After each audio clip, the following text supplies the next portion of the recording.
Good evening and welcome to the coaches and coxswains meeting for the Wormtown Chase Regatta, held this coming Saturday, the 28th on Lake Quinsigamond in Worcester, Mass. Just so everybody is aware, we are recording this meeting.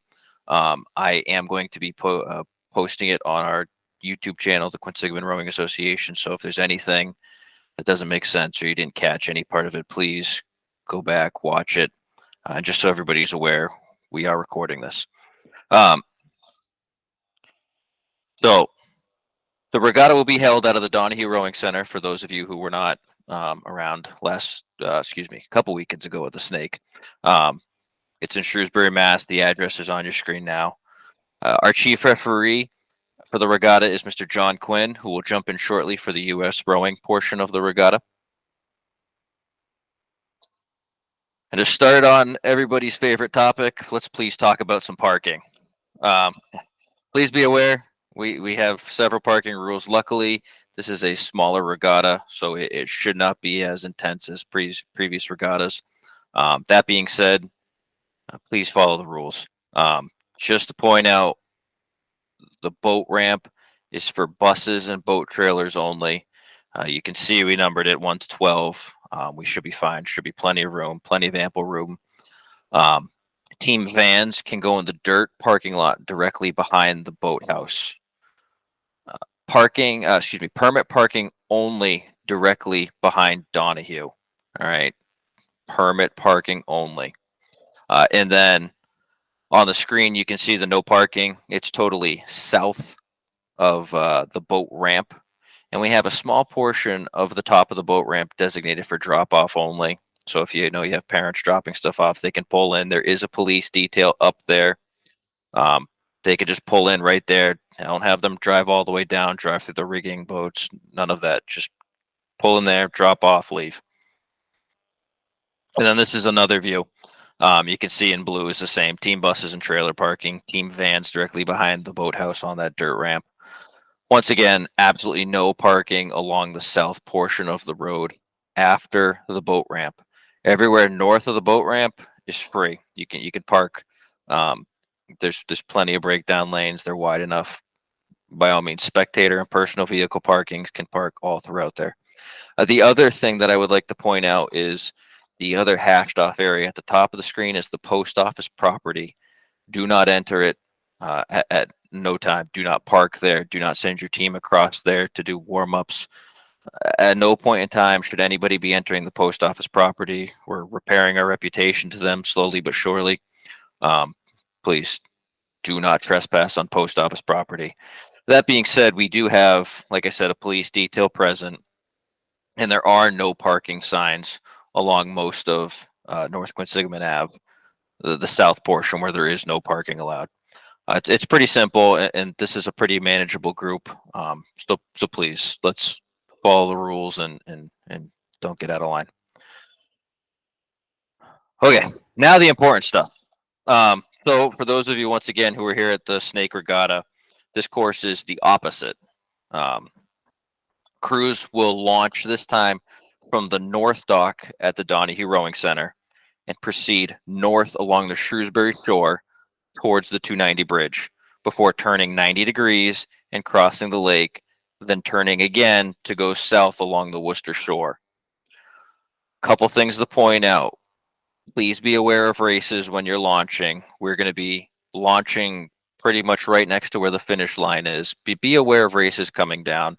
There's plenty of space to let the racing lanes go and for you to start your warm-up going north. Just have your head on a swivel at all times. The other point to throw out there is once you go across towards the Worcester shore, let me back up a little. For those that don't know this screen, the bottom right triangle of land is Shrewsbury. The top left is Worcester. Okay. So when I say Shrewsbury, I'm talking about this portion on the screen. When I'm talking about Worcester, I'm talking about the far side. When you're coming down the Worcester side, we highly recommend you do not go all the way to the shore, because if you follow the shoreline all the way down, there are several points that stick out and are shallow. Your best bet is once you turn, come down, stay out of the way, and then as you proceed down the lake, you can get closer to the buoy line. There's a buoy line that runs straight down the lake. Get closer to it as you go so you're not following the shore. If you follow the shore, you're almost asking for trouble. There are plenty of shallow locations, and trust me, you don't want that in your warm-up. Crews will then continue south along the Worcester shore and go through the Route 9 bridge, which is labeled on the map. You are going to go through the second full arch from the Shrewsbury shore. So Coxswains, when you're looking at this big blue bridge, it's the second full arch. There's a little half arch at the Shrewsbury shore. There's a full arch, and then there's another full arch. That's the arch you're going to go through to the start. Simple rule: if you keep the red buoys down the middle of the course towards your port at all times, every time you see a red buoy, it's on your port side, you're going to be fine.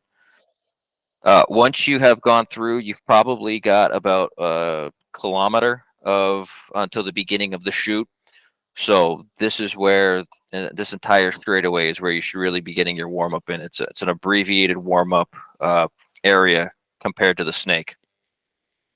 The chute is in this diagram as a red dotted area. Do not enter the chute until a marshal directs you. Failure to follow instructions can result in a penalty, which John will go over shortly. Going back to the other end after the race, I have another screen. So this is the traffic pattern essentially coming off of Donahue. You can see the Y-shaped dock is the dock off Donahue. You're going off the north dock straight up. Follow the blue line as the traffic to start. You'll go up towards the 290 bridge. Like I said, plenty of space. Go up and around, and those yellow triangles are a very shallow location called the pump house. Do not follow the shore here. If you come out and then start coming closer, you will be fine. And then after the race, you can see the final white buoy on this diagram is the approximate finish line. Keep rowing all the way through. You're going to be that green line, same thing. You're going to go all the way north towards the 290 bridge. You're going to make your turn towards the Worcester side, and then you're going to go back down the course like you did in your start and your warm-up. The only difference is you will be rowing down just before there's a gazebo at about the 1,000-meter mark. So there's a big stretch of land that's called the gazebo. We should have a marshal there to direct traffic across. You will be cutting directly across, going all the way to the Shrewsbury shore, and then moving up towards the south end of the dock. Once again, please be aware when crossing the course, do not go through live races. There's plenty of gaps. Make sure you got a head on a swivel and you make the right moves and you do not interfere with races. That being said, landing and launching, let's be quick. Don't hang out on the dock all day. Let's keep it moving. There are crews behind you. So once again, you will land on that south dock and you will go up. And then another portion are the arches. This is the Route 9 bridge I was speaking of. We are currently looking north at the bridge from the Shrewsbury side. You can see the bottom right is labeled Shrewsbury. The top left is Worcester. So you can see this is the half arch I was talking about. If you can see my mouse, do not use this section of arch when you're racing, but the racing arch is the first full arch when you're coming up the course from the south, from the Shrewsbury side. And then when you're practicing coming down, it's the second full arch you will be using. Once again, there's a line of red buoys that goes right to the center pier. Keep the red buoys on your port. You'll be fine. Okay. All right, let's go over the exciting part of the Wormtown. It's the island turn we have right after the start. So basically, you can see where the start chute is. The starting line is directly at the Lake Park Beach. John and his crew will be well marked. You can see the line of buoys that come straight down, represented as a dotted line with a red buoy. All right, they're large red buoys straight down the course. You can't miss them. Keep them on the port side. So after the start, make sure you stay to the right of the island, the first island, and then proceed until Coast Guard Island. So there should be a big red buoy between those islands. Once again, keep the buoy on your port side. The one thing to remember on this turn is if you keep the white buoys on your starboard side and the red buoys on your port side, you're good.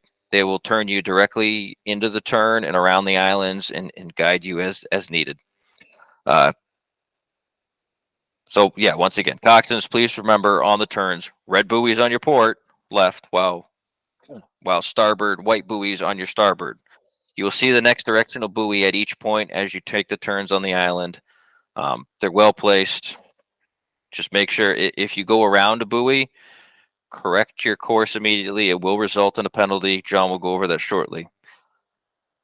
So once you make the full island turn, you're going to go back. You're going to see that same start line. And once again, red buoys on the port. If there's anything that I'm going to beat to death here, it's going to be red buoys on the port. You're going to go up through the Narrows, and then you're going to go back up towards the Route 9 bridge, which, as I said, it's the first full arch from the Shrewsbury shore. So that's the right-hand side of the Route 9 bridge is the one you're going to use. The reason we say don't go through the little half arch is because there could be submerged shopping carts, whatever. It's a safety thing. It's not going to help you with your time. First full arch. And then the last part is you go through that Route 9 bridge, and then it's a straight shot to the finish line right in front of the DRC. Row through the buoys, and don't get too close to the docks. Make sure you're on the buoy line. The closer you are to the buoy line, the better, because if you drift too far towards the DRC, you may not get in view of the cameras, and unfortunately, that may end up in a disqualification because we may not get a finish time on you. So stay close to the buoy line. Don't drift too far off. And that is pretty much the course. At this point, I'm going to pass it off to John Quinn, who is going to talk about all the referee points and the U.S. rowing side of things. John? Yeah, Thad, do me a favor. Could you put the course image back up again for a minute? Absolutely. Yeah, perfect. Good evening, everyone. Good evening. The bigger version also helps a little bit. No, going back to the turn at the all the way up there. There you go. That's the one. Okay. Good evening, everyone. As Thad said, this is a U.S. rowing registered regatta, so our emphasis, as in any race, should be safety first, fairness second. Unlike a regular race, if you lose somebody overboard, the race can certainly continue in a head race. If someone happens to lose their balance, fall out of a boat or whatever, stop.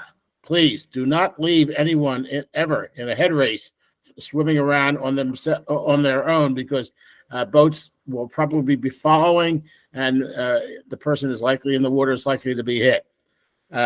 Second point I made the last time too, that we were talking about the snake regatta.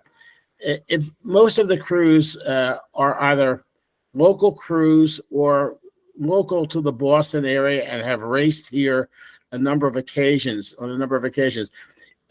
just a little hint: if you see a really local, i.e., one of the crews in the from the Quinsigamond area, Lake Quinsigamond area, going to the start, trail along behind them. I mean, they're not going to get lost, and you have a much better chance of getting up there without any kind of incident.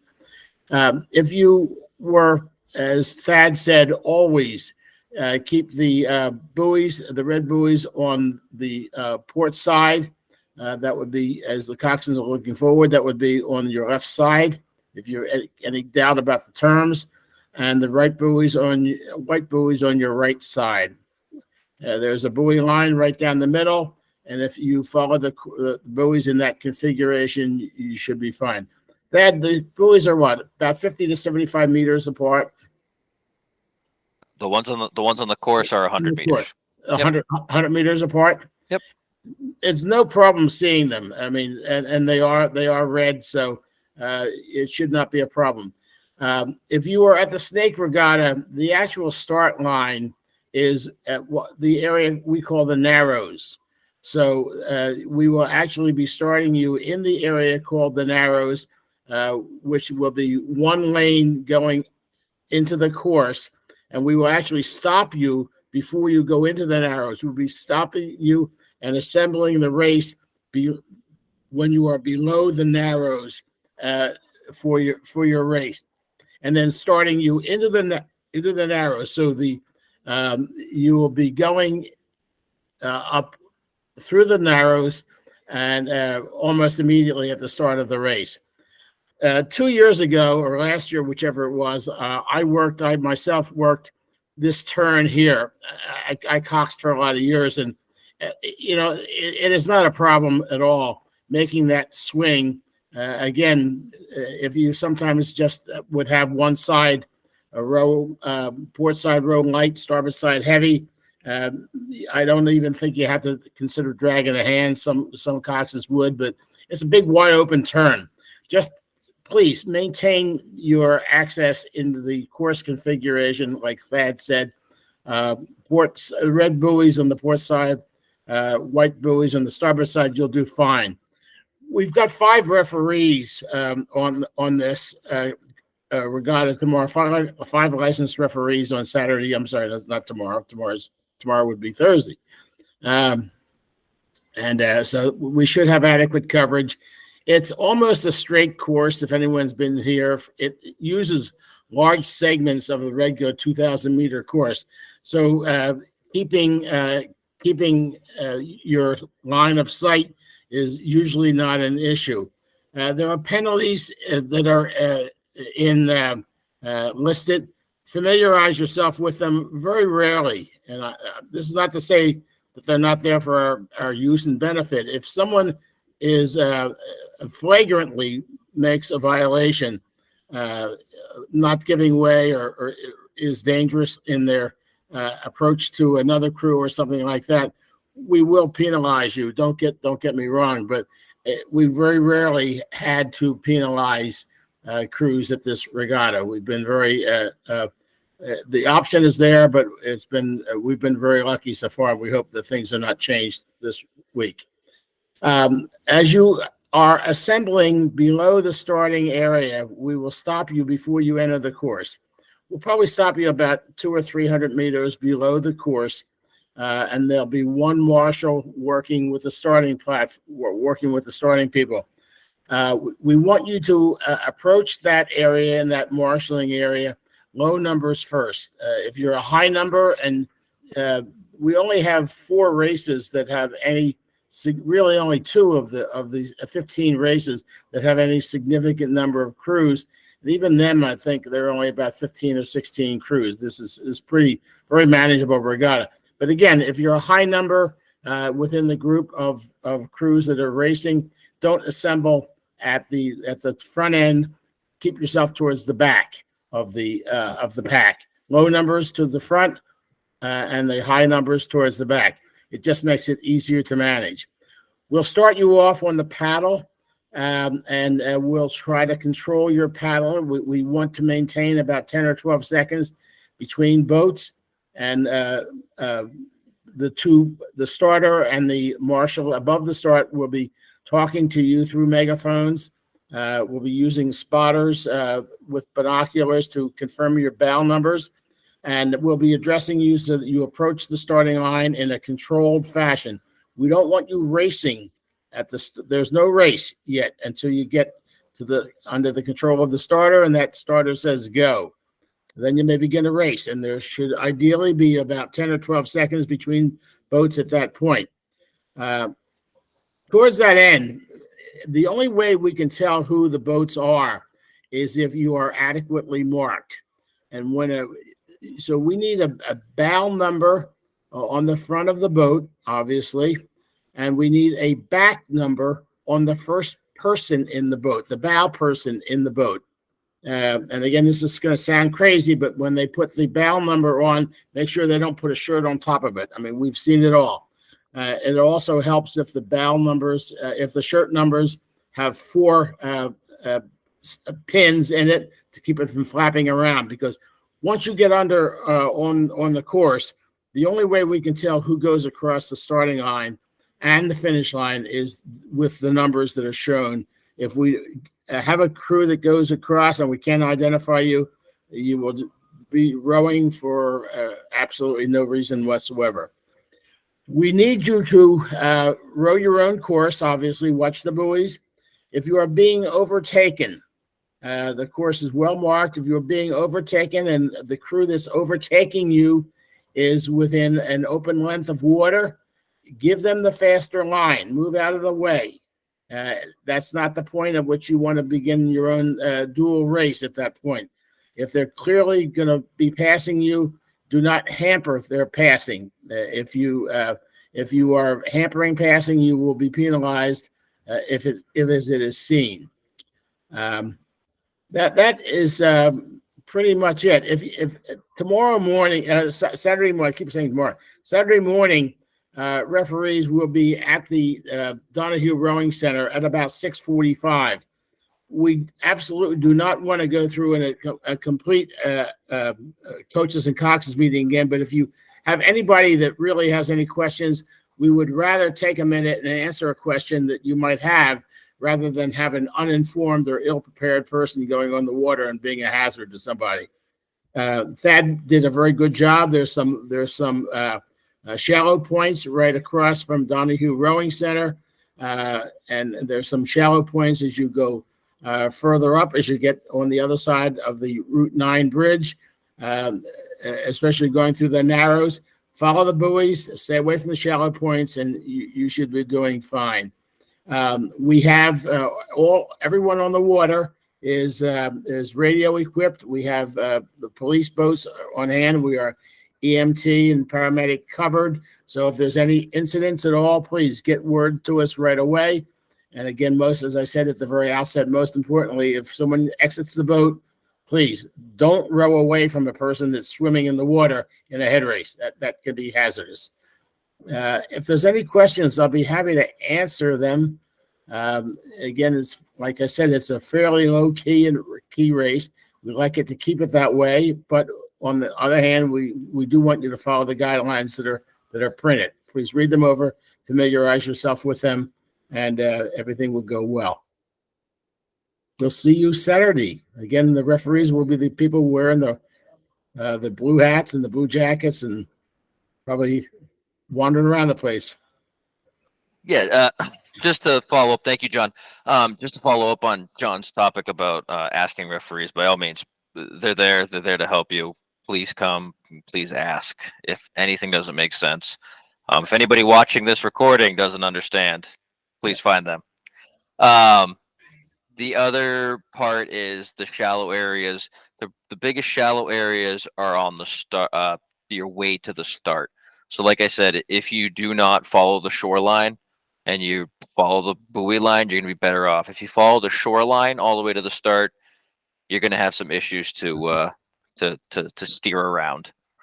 Thad, could you once more, could you go through when you launch, you got to leave the dock a little bit, then turn and go across? Yeah. Could you go through that once more just so it's a visual? Yep. There you go. Let me just throw this one up one more time. You're going to be launching from the north dock. You're going to go up. Like I said, there's plenty of space there. You have racing traffic along the buoy line, and you're going to have launching traffic. We're really not going to have too much crossing because of the amount of races and the people in the events. So we should be okay. Just be aware. You're going to go all the way up. You do not have to go under the 290 bridge. It's actually not advised to go under the 290 bridge. Turn before the 290 bridge. And then once again, turn coming down again. So you have adequate space between the buoy line, because you don't really want to be on top of the buoy line. That's the finish line. But you also don't want to be following the shoreline. Once you get past this pump house, by all means, start drifting back towards the buoy line. The pump house is very shallow. You don't want to hug the shore. I'm actually going to go back to this one as well. So the little areas marked with yellow, they're a little tough to see, but the pump house is way up here by the DRC. And then the next area really that you're going to have to contend with is after the Route 9 bridge, as long as you're not following the shoreline. After the Route 9 bridge, there's going to be I don't know any other way to describe it, but there's a bright pink building that's an ice cream place. There's a little stream that comes out. Same deal. It's shallow. It's not a massive shallow area. Just don't be following the shore. Stay along the buoy line. It's your best option. All All right, and with that, if anybody has any questions, if anything John or I didn't make sense during this whole presentation, if you would like us to repeat something, please submit any questions by chat, or you can raise your hand. There's that feature. We have a question and answer thing. I don't think if anybody's ever used that, but by all means, if you have any questions, feel free to ask. If not, you can approach a U.S. rowing official on Saturday and ask them before they launch. For anybody that misses this, the meeting will be available on the Quinsigamond Rowing Association YouTube channel. The link will be posted on Regatta Central and elsewhere. And I don't see anybody with any hands up. Let me just check the question and answers. Got nothing there. No chat. Seems pretty good. Thank you all for attending, and we're looking forward to some pretty good weather coming up Saturday. So we'll see everybody on Saturday. Thank you, John. Thank you, everybody. Have a good one.